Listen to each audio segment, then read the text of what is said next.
Alright, what's up, guys? Welcome to another episode of the TMossBoss Show. And in today's episode, I wanted to talk on how much of a savage wrestler Randy Orton is because, growing up, because I got into wrestling late. I got into it in 2007. Yeah, because it was right after WrestleMania 23. So I got into wrestling a little bit late. But one of the wrestlers that I've always have seen, even when I watch old videos of Randy Orton all the way up until now, this guy is one of the most savage wrestlers ever, bruh. That's whoever executed that plan to make Randy Orton this savage wrestler. I'm like, hey, I would like to shake your hand and I want to do business with you because, no, I'm saying when I think back, when the first time, because I remember when I got into wrestling and that was one of the DVDs that I bought was WrestleMania 21. And so I think I was, because I got confused with WrestleMania 23. I wanted to get WrestleMania 23, but I ended up getting WrestleMania 21. And, I still enjoyed it, though. That Batista versus Triple H match, that's, one of my favorite matches of all time. And I was like, Triple H got demolished in that fight. And I was like, it was good, though. It was entertaining and stuff. So, anyways, shout out to Triple H for putting himself out on the line like that. But, anyways, no. So, they did, this video package of Randy Orton and showed, that was, him in his Legend Killer days. And he's taking out all these different legends. And he got to Undertaker. And I'm like, that was such a great build-up. It wouldn't have mattered if that match happened back then or now. It would have been good. It would have been it still would have been, it probably even got more recognized now than it did back then. Because I feel like wrestling has always had a strong fan base, but I feel like throughout the years, it's definitely gotten stronger. With the amount of people cracking jokes about it on social media and all that stuff. It's definitely have reached a much more higher fan base throughout the years. But no, it didn't matter at any given point. You'll see where so many wrestlers come and go, change up, some have retired and stuff. But Randy Orton has always been a savage wrestler. He does not care. He will RKO the McMahons. He will RKO one of the divas. He will RKO one of the wrestlers' kids. I'm telling you, Randy Orton is one of those guys where it's bro, if wrestling, you know how when they it's scripted and stuff, but well, the storylines. But imagine if it wasn't scripted and this dude was really kicking his boss across the head and stuff, or RKOing his kids. I'm saying he does not care. But I'm saying if Randy Orton, if he would have, I imagine that comes from somewhere within him, where it's this would be a good, because and if it was a self-developed, he came up with that Legend Killer and taking out the boss and the kids and all that, nah, freaking kudos to Randy Orton, man. But it's it's just dope that he still has maintained that same Randy Orton that he was back in the day. I'm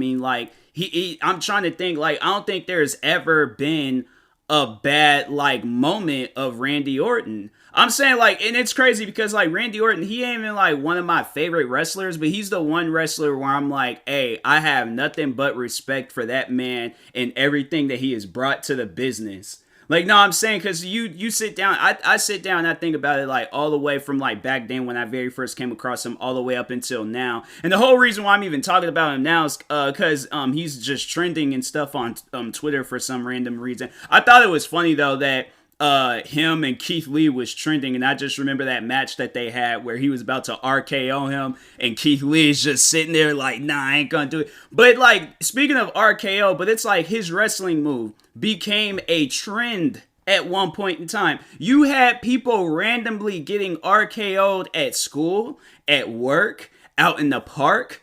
Bro, probably bathrooms. I'm telling you, everybody was getting RKO'd to the point where I'm bro, there might be a friend that might lure me into a trap and then I get hit with an RKO. I'm saying that type of stuff, you can't come back from that. But No, like bro, I'm telling you, and it was like, and that's why I'm even doing this because I was watching the video. He took out Vince. I remember when he took out Vince McMahon, and I was like, dang, like like younger me watching that, I'm like, hey yo, this dude gonna get fired, and I think that's what it led into. And I remember that was like I don't know if I saw him at that Monday Night Raw. Because I remember I went to a Monday Night Raw prior before No Way Out had came out in 2009. So Monday Night Raw had came out in 2008. It was like October of 2008. And I remember they were handing out flyers to go like, oh yeah, No Way Out's going to be happening next year in February. So, yeah, it was February 2009. And I remember he had a match with Shane McMahon. And I think, was it him that? I think it was him that got busted open. But no, like, even that was a good match. I'm like, I might just watch that match for old time's sake. Because I was, like, all the way up in the 20th row. So I did get to see what was going on. But I, like, sit down and think back, like, when I saw this dude live.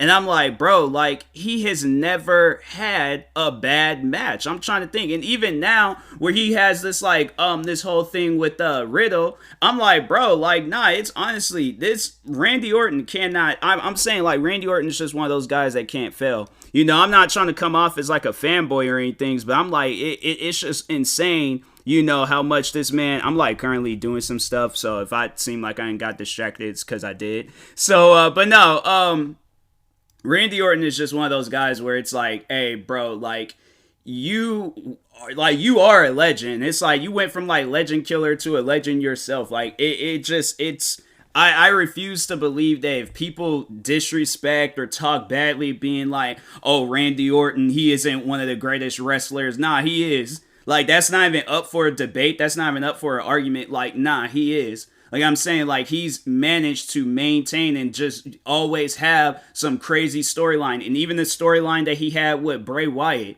And I was like, bro, like the just amount of entertainment that he has brought to wrestling. I'm like, that's one wrestler where it's like, hey, yo, if WWE isn't trying to, or they don't care for him, or they're not trying to protect him, you guys have lost out on probably one of the biggest wrestlers you've ever had in your business.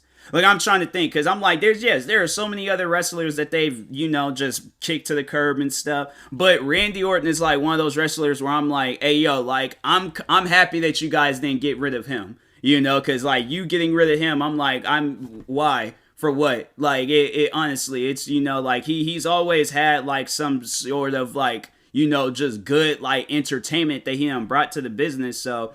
No, like Randy Orton, that's one guy where I'm like, hey, I might like, and that's the crazy thing about it. It's like, I'm not like a fan of him. I'm not like, I'm like, I am a fan of him. Don't get me wrong. I am a fan of him. That's why I'm doing this whole episode. But it's not like he's like my favorite wrestler of all time. My favorite wrestler of all time would hands down go to Batista. I'm like, that dude was a freaking beast. That meant he lived up to his name. That dude was an animal. Like, he would tear you apart.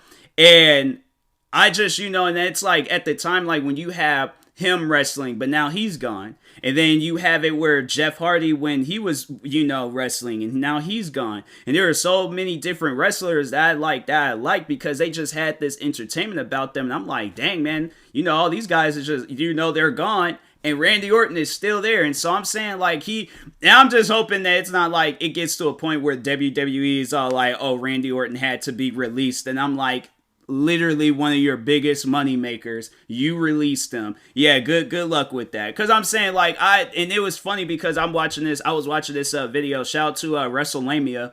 But they had posted this video where they were talking about, like, I guess it was this Madison Square Garden event where, like a lot of fans didn't show up to it. And that's why I was like, bro, like, them Madison Square Garden events, like, you be hearing, like, they be going all out and stuff. So I'm saying, like, that's my thing is this.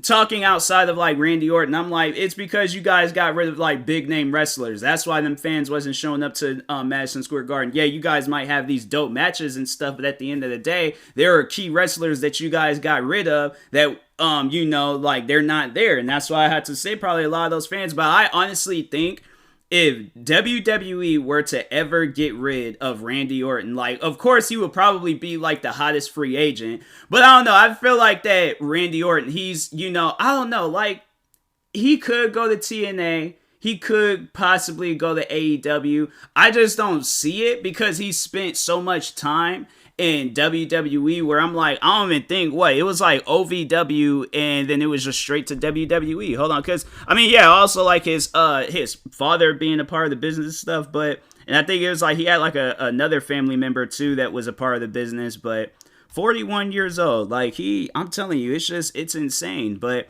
Anyway, so yeah, father, uncle, grandfather. Okay, so yeah, he's had some wrestlers, family members. He's been I think I did read that. Like he was in the military but yeah, so it was training and then world, yeah, so it was like Ohio Valley Wrestling, which is OVW, and then after that right into WWE. He was like Evolution, World Heavyweight Championship, feud with Undertaker, rated RKO, then the WWE Championship, then the Legacy, that Ted DiBiase and Cody Rhodes tag team that he had. That was good. I'm saying, like, and then like when them guys like broke up, and then it was like then it was a rivalry between them and stuff. But yeah, that was like when he was. That's when he was like gone crazy. That's when he straight up lost it. He was taking out everybody. He was like, I don't care if you own the company or if you don't own the company, you're getting hit with an RKO. And so yeah, during that time, World Championship reign that went on for a few years. And then the Authority, that was good. The Wyatt family, that was good. The United States Championship, I'm trying to think, like, how would that Orton start a feud with Rusev, whom he defeated in 10 seconds at SummerSlam.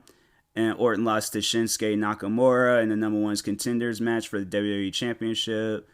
Defeated Aiden English. That dude was actually he was pretty cool. I don't know why they got rid of him.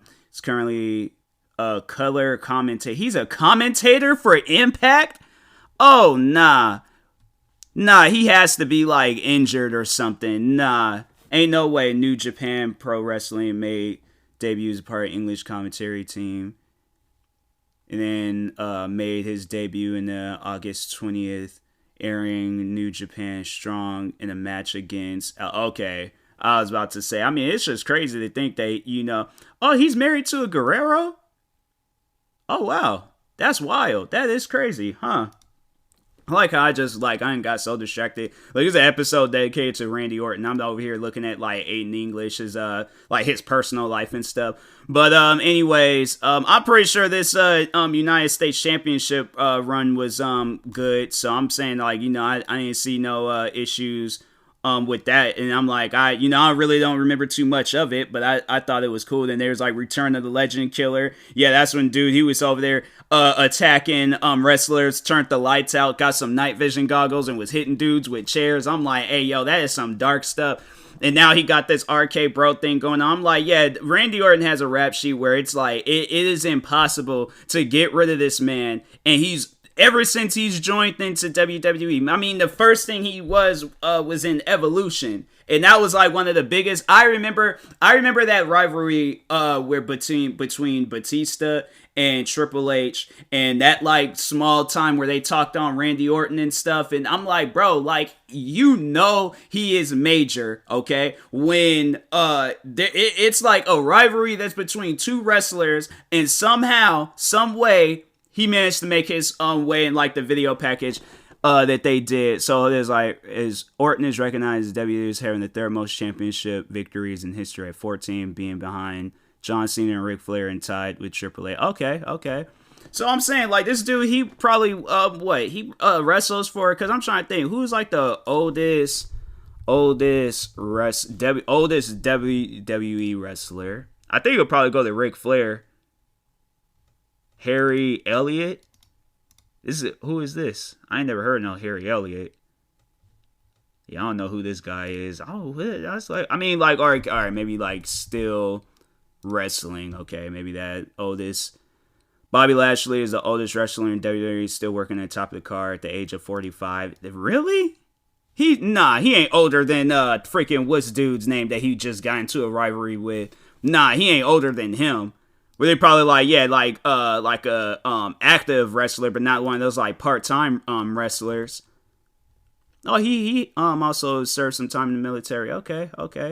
Hold on, for Hurt Business Day Championship. Said day one, failed Dominic. No, Goldberg. Yeah, there we go. How old is Goldberg?